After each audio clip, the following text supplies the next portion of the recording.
ജനഗണമന എന്ന super hit ചിത്രത്തിന് ശേഷം ഡിജോ ജോസും ഷാരിസ് മുഹമ്മദും ഒന്നിക്കുന്ന ഏറ്റവും പുതിയ ചിത്രമാണ് മലയാളി ഫ്രം ഇന്ത്യ.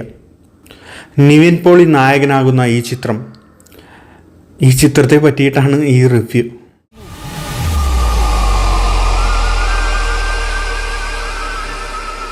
ഈ ചിത്രത്തിൻ്റെ സ്റ്റോറി ലൈൻ എന്ന് പറയുന്നത് വളരെ ഇംപ്രസീവായിട്ടുള്ള ഒന്നാണ്. വൺ ലൈനൊക്കെ കേട്ട് കഴിഞ്ഞാൽ ഈ പടം കൊള്ളാലോ എന്നൊക്കെ നമ്മൾ ചിന്തിക്കും. കാരണം ഇതിലെ മെയിൻ ലീഡായിട്ടുള്ള ആൽപ്പറമ്പിൽ ഗോപി, പുള്ളിക്കാരനൊരു തീവ്ര വലതുപക്ഷ പ്രവർത്തകനാണ്. പുള്ളി നാട്ടിലൊരു പരിപാടി ഒപ്പിക്കുന്നതുമായി ബന്ധപ്പെട്ട് പുള്ളിക്കാരന് നാട് വിടേണ്ടി വരികയാണ്. അയാൾ ഗൾഫിലൊരു ആടുജീവിതം നയിക്കാനാണ് പോകുന്നത്. അവിടെ വെച്ച് ഒരു പാകിസ്ഥാനിയുമായി ഗോപി സൗഹൃദത്തിലാവുകയാണ്. ഇതാണ് ചിത്രത്തിൻ്റെ ഒരു ഇതിവൃത്തം.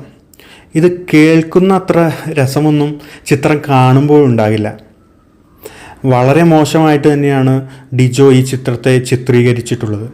2 മണിക്കൂർ 40 മിനിറ്റ് ഈ ചൂടുകാലത്ത് AC-യിൽ പോയി ഇരിക്കാം എന്നുള്ള ഒരു ഗുണം ഒഴിച്ചു നിർത്തിയാൽ വേറൊന്നും തന്നെ ഈ ചിത്രത്തിലില്ല.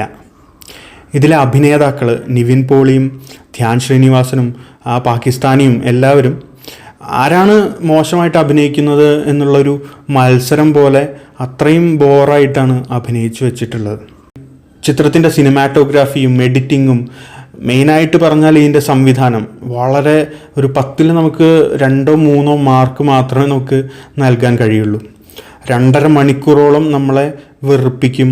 ഒരു ആശയം കൺവേ ചെയ്യാൻ വേണ്ടിയിട്ട് അവർ ശ്രമിക്കുന്നതൊക്കെ വളരെയധികം ഒബ്വിയസ് ആയിട്ടും ക്രിഞ്ചായിട്ടൊക്കെയാണ് തോന്നുന്നത്. ഈ ചിത്രത്തിലൊരു മെയിൻ പോയിൻ്റ് സംഭവിക്കുന്നത്, അതായത് ഈ ആൽപ്പറമ്പിൽ ഗോപി നാട് വിടാനാവുന്ന കാരണം അതൊരിക്കൽ പോലും കേരളത്തിൽ സംഭവിക്കാൻ സാധ്യതയില്ലാത്ത ഒന്നാണ്.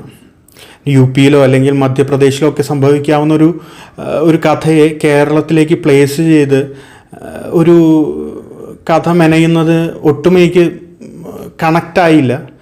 എന്നിരുന്നാലും ചില ഡയലോഗുകൾ നമുക്ക് ഇംപ്രസീവായിട്ട് തോന്നിയിട്ടുണ്ട് ഈ ചിത്രത്തിൽ. ഉദാഹരണത്തിന്, മതം ഒരു രാഷ്ട്രത്തിൻ്റെ ഭരണഘടനയാകുമ്പോൾ ആ രാജ്യം അവിടെ ഇല്ലാതാവുകയാണ് തുടങ്ങിയിട്ടുള്ള കുറച്ച് ഇൻസൈറ്റുകൾ ചിത്രം നൽകുന്നുണ്ട്. എന്നിരുന്നാലും ഒട്ടുമിക്ക സീനുകളും ബോറിനായതുകൊണ്ട് നമുക്കിത് കണ്ടിരിക്കുക എന്ന് പറയുന്നത് ഒരു ടാസ്ക് തന്നെയാണ്.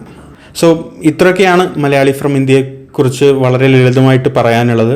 ഈ ചിത്രം ഇനി കാണണമോ വേണ്ടയോ എന്നുള്ളത് നിങ്ങളുടെ ഇൻഡിവിജ്വൽ ചോയ്സാണ്. So it's up to U.